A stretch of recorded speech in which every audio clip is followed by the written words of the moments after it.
America మధ్య చర్చలు విఫలమై ఉద్రిక్తతలు పెరిగిన నేపథ్యంలో హార్మోజ్ జలసంధి దిగ్బంధనానికి ట్రంప్ ఆదేశాలివ్వగా మరోవైపు రెండో విడత చర్చలకు ప్రయత్నాలు జరుగుతున్నాయి. ఈ క్రమంలో చైనా అధ్యక్షులు జిన్పింగ్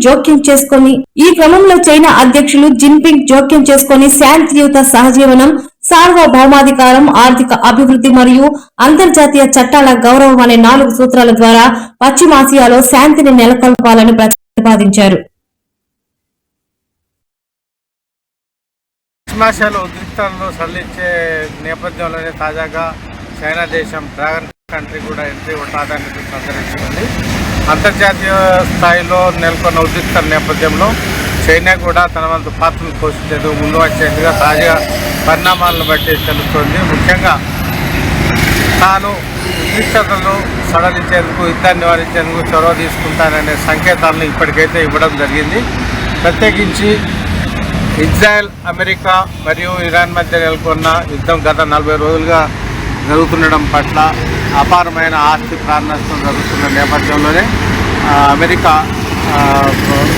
ఇజ్రాయెల్, ఇరాన్ యుద్ధం క్రమంలో చైనా కూడా ఘాటుగా స్పందించడం అయితే జరిగింది. ఈ యుద్ధానికి సంబంధించి ఇప్పటికైతే 4 ప్రతిపాదనలు చైనా అయితే అంతర్జాతీయ సమాజం ముందు ఉంచినట్టుగా తాజా పరిణామాలను బట్టి తెలుస్తుంది. ముఖ్యంగా అమెరికా, ఇరాన్, ఇజ్రాయెల్ ఈ విషయంలో సంయమనం పాటించాలనే దిశగా డ్రాగన్ కంట్రీ అయితే ప్రతిపాదనలు చేయడం ప్రాధాన్యతను సంతరించుకుంది. అయితే యుద్ధ నివారణకు సంబంధించినప్పటికే పాకిస్తాన్ రాజధాని ఇస్లామాబాద్లో 21 గంటల పాటు ఏకబిగిన చర్చలు అయితే జరిగాయి. ఆ చర్చలకు ఇరాన్ ప్రతినిధులతో పాటు అమెరికా ఉపాధ్యక్షుడు జేడీ వ్యాన్స్ నేతృత్వం వహించినప్పటికీ చర్చలు ఫలప్రదం కాలేదు. 2 దేశాలు కూడా దాదాపుగా మొండి పట్టుదలతో వేచడంతో ఆ ప్రతిష్టంభన అయితే కొనసాగుతుంది. ఈ నేపథ్యంలోనే అత్యంత కీలకమైన హోర్ముజ్ జలసంధిని మాత్రం స్వాధీనం చేసుకునే విషయంలో అమెరికా పట్టుదలను ప్రదర్శించింది.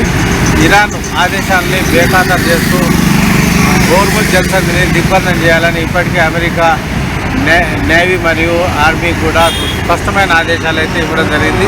ఈ క్రమంలోనే చైనా 4 ప్రతిపాదనలు ప్రధానంగా ఈ యుద్ధం చేస్తున్న 3 దేశాల ముందు అయితే ఉంచడం జరిగింది.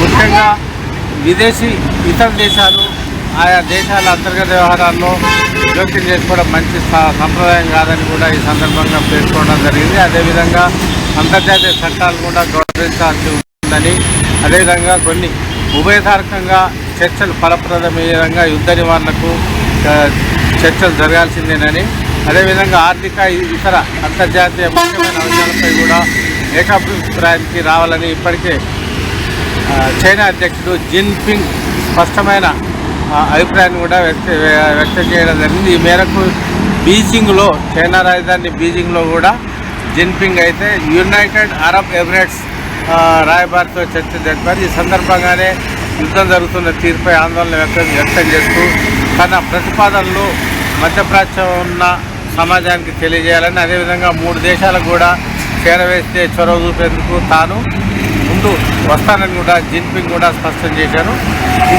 ఇప్పటికైతే రెండో దఫ యుద్ధ నివారణకు సంబంధించి చర్చలు జరుగుతాయని భావిస్తున్నారు. దానికి ఇటు స్విట్జర్లాండ్ లేదా ఇస్లామాబాద్లో చర్చ జరిగే అవకాశాలు లేకపోలేదనే అభిప్రాయం అయితే నెలకొంది. అయితే ఈ చర్చను ఏ విధంగా ముందు పెట్టాలి, ఎవరు చొరవ తీసుకుంటారనే విషయంలో మాత్రం ఇప్పటివరకు అయితే స్పష్టత రాలేదు. ఈ క్రమంలోనే డ్రాగన్ కంట్రీ కూడా ఎంట్రీ ఇవ్వడంతో ఈ చర్చలకు సంబంధించి కూడా పరిస్థితులు కొత్త మలుపు తిరుగుతున్నాయి.